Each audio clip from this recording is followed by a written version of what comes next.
got a lesson learned. I remember quite clearly. Happened a long time ago, but I still remember it. I was probably, I guess, I don't know, 13 or 14. And I had to do the grass trimming.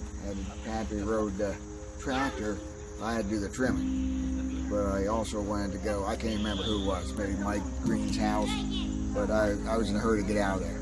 So I just sped through that grass mowing, and Pappy got me afterwards and said, I don't ever want to see a half rear-end job like that again.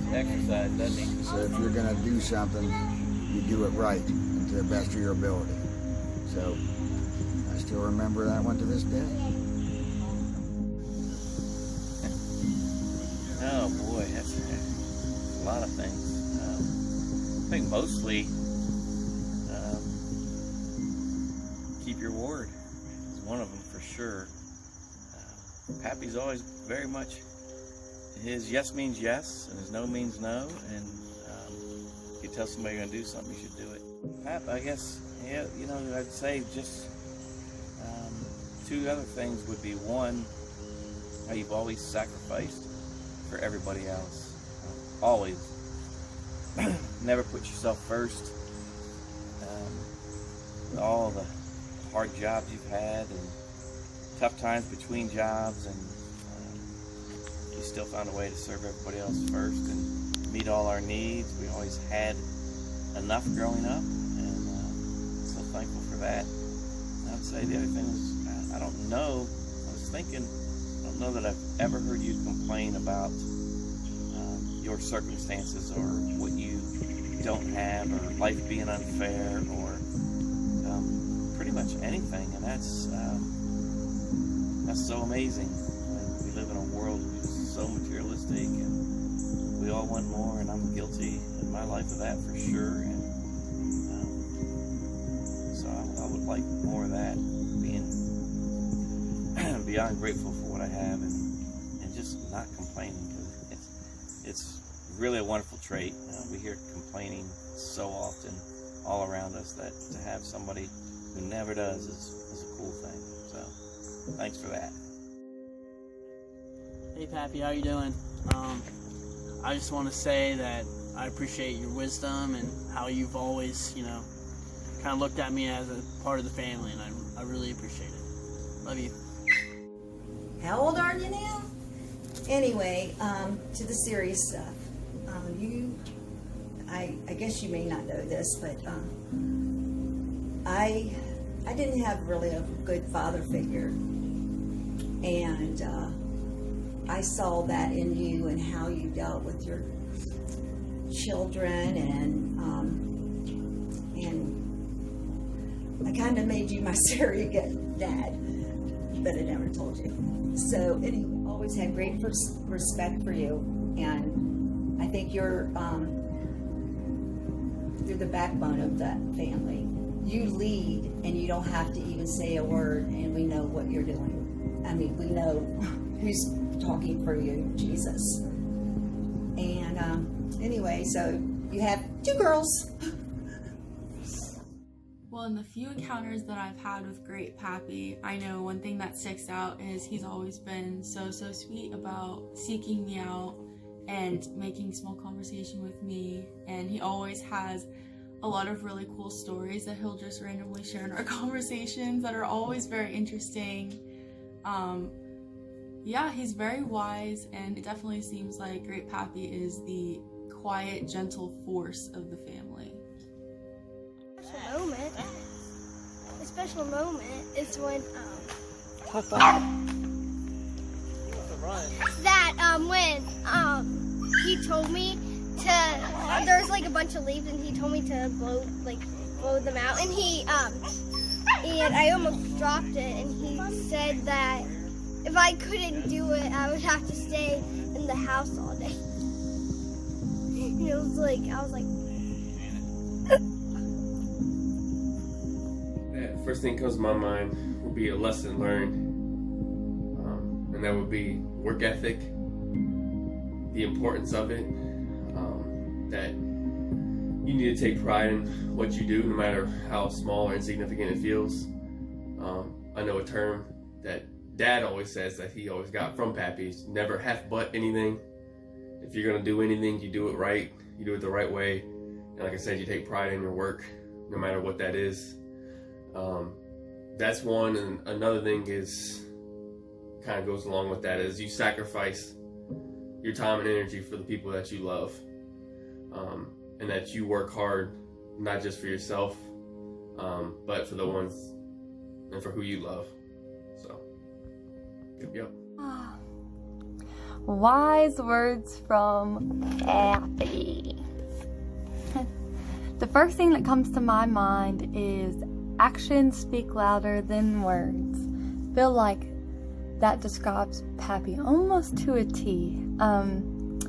He might not say a lot, but he leads by his actions, and his actions definitely show fruits of the Spirit. And then more on a personal level, he's always taught me and told me if I'm going to do something, to do it to the best of my ability. That way at the end of the day, when I go home, I can hold my head up high knowing that I tried my hardest, and to just keep fighting. And I also, as I was sitting here thinking, in all my 30 years and multiple trips up to Pennsylvania, there's not one single night, no matter how late it is or how tired he is, that I have seen Great Pappy miss his prayer time. And what I mean by that is he's on his hands and knees every single night for a lengthy amount of time, praying and talking to God, which is something that you don't come across every day. So that's really special. And also how much he loves Nana and the way that he takes care of her. I love those things about him. So if there was anything I ever had to say about you, Great Pappy, I would just say that I never felt so accepted off the get-go by someone as well as I was by you. I love that you are silent but deadly, always ready to be humble, but always ready with something funny to say, and I highly respect that. I get it. I have 100% understanding of that, and I love that and respect that so much. Just want to say that I hope that at 80, I can be as good as a representative to my family, my children, my grandchildren, and my great-grandchildren as you have been. Such a great example of what a husband should be, what a brother should be, what a father should be, and what a step-grandfather should be, and a great-grandfather should be. So.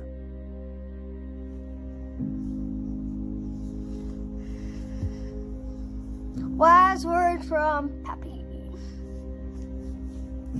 Bill Fogarty's a pig. Bill I was Fogarty's not running a through the pig. buckwheat field and met Bill Fogarty. Rootin' out rumsum, sling stung a boggity. Called Peter Vinsky to chase Bill Fogarty. Rootin' out rumsum, sling stung a boggity.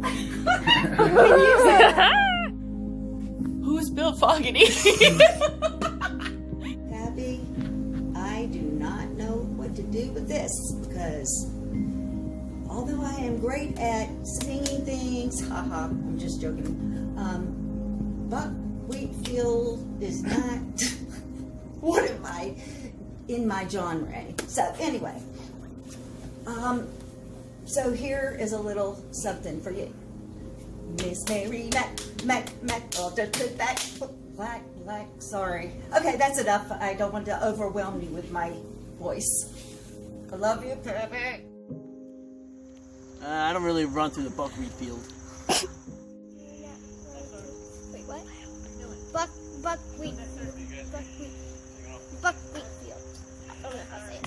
When I was running through buckwheat field. Buckwheat field. Is it go time?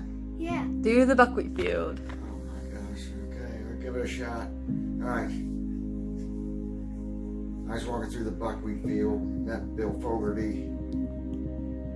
Root stump, stink stump, stumpity. Called Peter Vinsky to get Bill Fogarty, root stump, stinking up, stumpity. I was running through the buckwheat field, met Bill Fogarty, rooting out run stump. How much wood a woodchuck could chuck wood? He chucked as much as he could eat wood if a woodchuck could chuck wood. I was running through the buckwheat field, met Bill Fogarty, no run stump, taking on dump, doing no rump roast. Whoo! I'm gonna keep this legend alive, Pappy.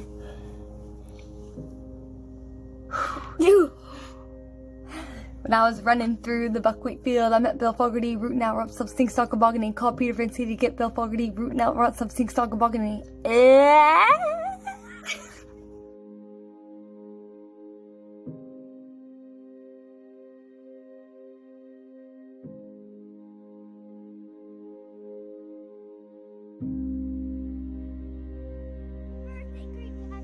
Love you. Happy birthday, Great Pappy. We are! Happy birthday, Big Pap.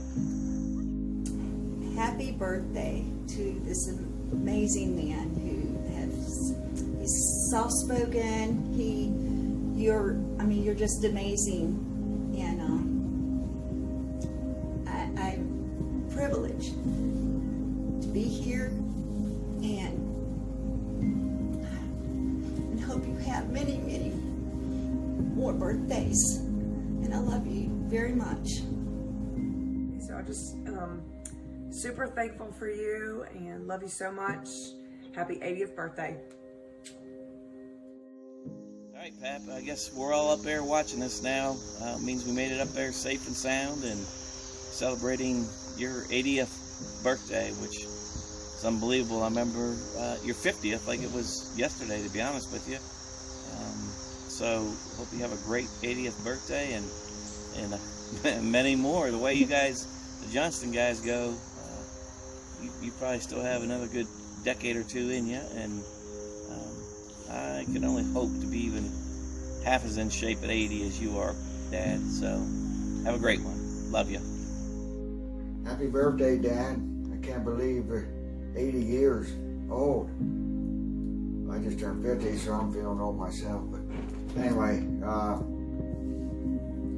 I hope I'm in half the shape that you are when I get 80. And thank you for everything you've done for me and our family. You taught me so many lessons. And what it means to be a man, what it means to take care of your family and to be loyal to them and put them first. Anyway, you've done so much for this family, and a great patriarch, and I love you. We'll talk again on your 90th birthday. See ya. Big A-O! Happy birthday, Pappy.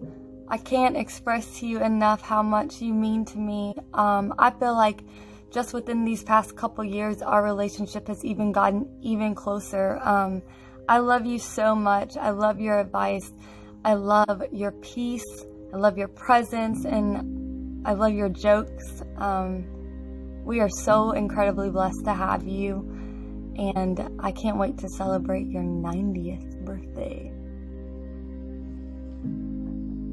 Happy birthday to you. Happy birthday to you. Happy birthday. We love you. We love you. We love you. Love you. Love you. Love you more. Love you more. Love you most. Love you most. I know, really, I love you most.